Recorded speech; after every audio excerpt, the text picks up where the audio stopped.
S மக்களே, big pass promo 2 release ஆகிடுச்சு. மகாநதி ஃபேமிலிக்கு அடி உழுகணும்னு இன்றைக்கி எழுதியிருக்கு போல். ஃபஸ்ட்டு ப்ரொமோவில் ஆதிரை வாங்கினாங்க, 2வது ப்ரொமோவில் கமருதீன் வாங்குறாரு. அவருக்கு ரோஸ்ட் தேவை தான். ஏன்னா மனுஷன் வாயை திறந்தால் கொஞ்சம் கூட கண்ட்ரோல் இல்லாமல் கண்டபடிக்கு பேசுகிறாரு. ஸோ அவருக்கு ரோஸ்ட் விடுறது ஒன்றும் தப்பு இல்லை. கமருதீனை ஏதோ கேள்வி கேட்டிருப்பார் போல். கமருதீன் வழக்கம் போல் சம்மதம் இல்லாமல் பதில் சொல்ல நம்ம விஜய் சேதுபதி ஆஸ் யூஷுவல் உட்காருங்க மூடுக்கு போயிட்டார். பேசும்போது பாதியில் கட் பண்ணி உட்காருங்கன்னு சொல்கிறது அவரோட ஸ்டைல். இன்றைக்கி அந்த ஸ்டைலை கமருதீன் தத்தெடுத்துக்கிட்டாரு. உட்காருங்க கமருதீன் அவர் சொல்லும்போது வீட்டுக்குள்ளே கமருதீனுக்கு இப்படி சொல்ல யாரும் இல்லாமல் போயிட்டாங்களே அப்படிங்கிற மாதிரி தான் நம்மளுக்கு இருக்குது. பரவாயில்ல, கமருதீனுக்கு அவரோட ரோஸ்ட் தேவையாக தான் இருந்தது. இது போக நம்ம ரோஸ்ட் எதிர்பார்க்கறது இந்த சைட்லேன்னு பார்த்தா எஃப்ஜே, அந்த சைட்லேன்னு பார்த்தா பார்வதி திவாகர். இவங்க எல்லாருக்கும் ரோஸ்ட் கண்டிப்பாக இருக்கணும். கேமிக்கு கூட கண்டிப்பாக வார்னிங் கொடுக்கணும். முக்கியமாக கமருதீனுக்கு வார்னிங் தேவை. நிறைய வார்த்தைகளை விடுறாரு. ஏதாவது ஒரு வார்னிங் கொடுத்தாங்க விஜய் சேதுபதி அப்படின்னா தான் அடுத்த தடவை கொஞ்சமாவது வார்த்தை கண்ட்ரோல் இருக்கும்.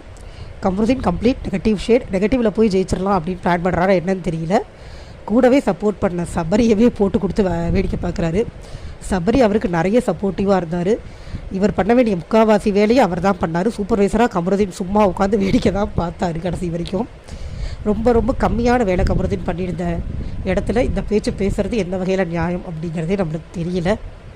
கமருதீனும் கிட்டத்தட்ட திவாகர் காந்தி மாதிரி தான் இருக்கார். ஒன்றும் புரியலை. என்னத்தையாவது ஒன்று பண்ணிவிட்டு வாய்க்கு வரது எதையாவது ஒன்று உணர்றதே வீட்டுக்குள்ளே வேலையாக வச்சுட்டு சுற்றிட்டு இருக்கிற ஒரு மனுஷன் தான் அவரும்.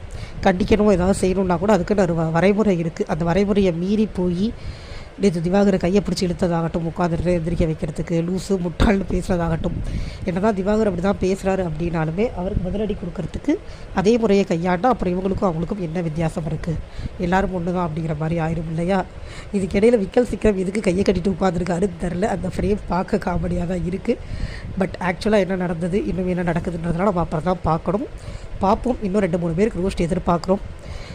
ஊருக்கு இளைச்சவாண்டின்னு ஒரு 2-3 பேரை மட்டும் ரோஸ்ட் பண்ணிவிட்டு பிரச்சனை பண்ணுற எல்லாரையும் அப்படியே விட்டார்னா அடுத்த வாரமும் கர்ண கொடூரமாக தான் போகும். Let's wait and sea.